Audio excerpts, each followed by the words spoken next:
So alam nyo ba kung ano to? Ito ay labong, bamboo shoot sa Pilipinas. So meron din po dito sa Canada, kaya lang po kamahal ang presyo niya. $6 per pound. So bali yung size na yun ay parang 2 pounds siguro, more than 2 pounds na yan. Almost $15 na yan. So plus tax. So yan, hiwa-hiwain ko. Fresh siya kasi kaya mahal. Kaya yan, matrabaho lang siya kasi kailangan kong hiwain at ilaga. Though, meron kang mabibiling in can dito. Kaya lang, tinry kong nagluto noon na nasa lata ay mabaho siya. Parang amoy, alam nyo na, mabaho. Kaya hindi ko na-try kasi hindi ko siya nilaga. Kailangan palang ilaga yun ulit. So, si Mr. mas gusto niya itong fresh. Kaya kahit mahal daw ay try naming magluto. Kasi once in a while naman ito. Hindi naman laging may nabibili. Nagkataon lang na meron kaya bumili ako. Sa tindahan dito kasi hindi laging meron siya. Mostly ay frozen or nasa in can. So, ngayon may nakita akong fresh. So, surprise ko si Mr. mamaya. Hindi niya alam na bumili ako ng labong. So, yan. Hihiwain muna natin ng maliliit strips. Tapos, ilalaga natin mamaya. At itatapon natin yung tubig niya para ang pagluto natin ay atsara. Parang atsara, adobong labong. Trivia, dito ako pinaglihi ng aking nanay.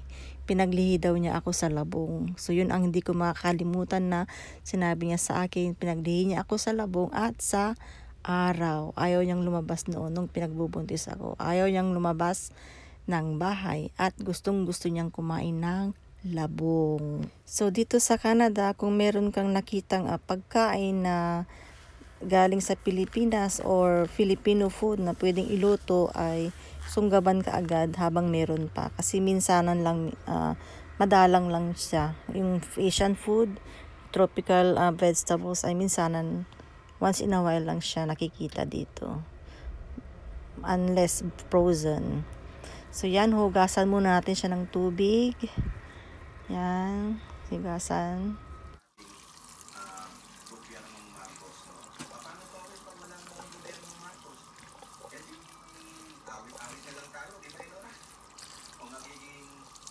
Siyempre, ang background natin ay Filipino news o Filipino vloggers. Minsan, para tayong nasa Pilipinas, di ba?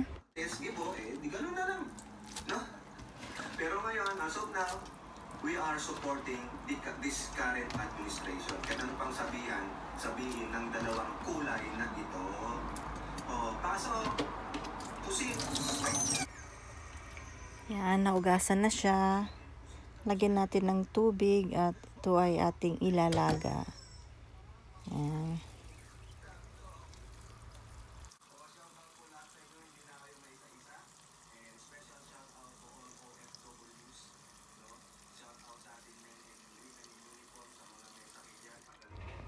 So, ayan, pakuluin natin siya. At saka natin lagyan ng asin.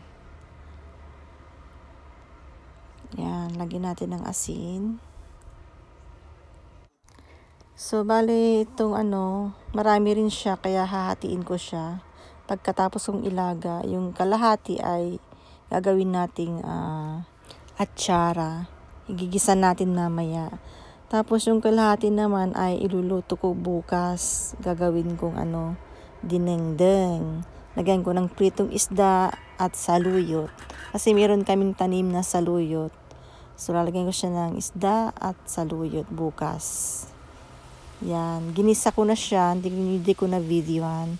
Ginisa ko siya sa bawang, sibuyas, luya. Yan. Yun yung kalahati. Lulutuin ko yan bukas. Ito ang ulam namin ngayon. Yan.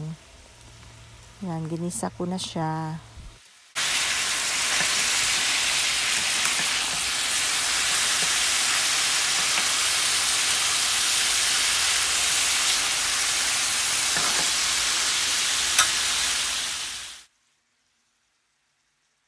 So, lagyan natin siya ng ground paper. ground pepper.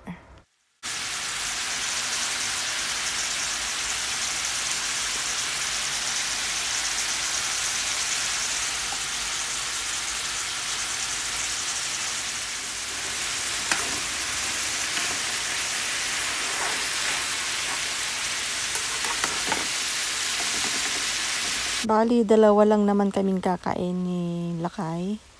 At yung iba ay pang baon niya bukas. So, okay na yan sa amin. Yung dalawa naman, yung estudyante namin, ay meron naman silang pagkain na iba. Sa amin na lang to kasi exclusive kasi masarap. Tsaka Pinoy food. Yan, lagyan natin ng asin, ng konti. Yan, halo-halo.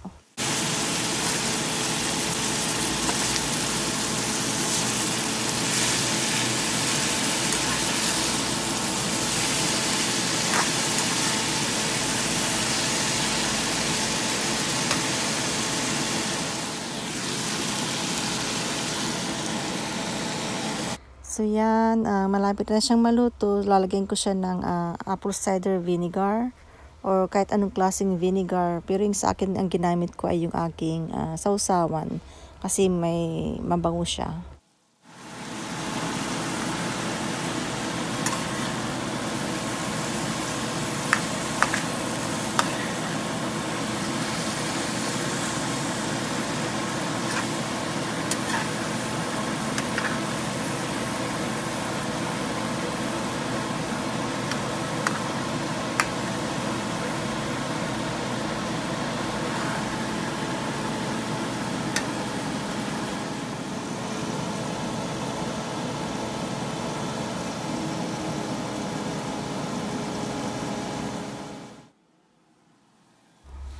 So, lagyan din natin siya ng sugar. Kung wala kayong sugar, ay pwedeng white sugar, brown sugar, or honey. Para manamis-namis at maasim-asim. Yan, luto na siya. Yan. Meron siyang combination ng nilagang mais at baked na pork chop. Yan. So, kain po tayo. Thanks for watching. Like, subscribe, comment below, and God bless po sa inyong lahat. Thanks po ulit sa inyong lahat. God bless.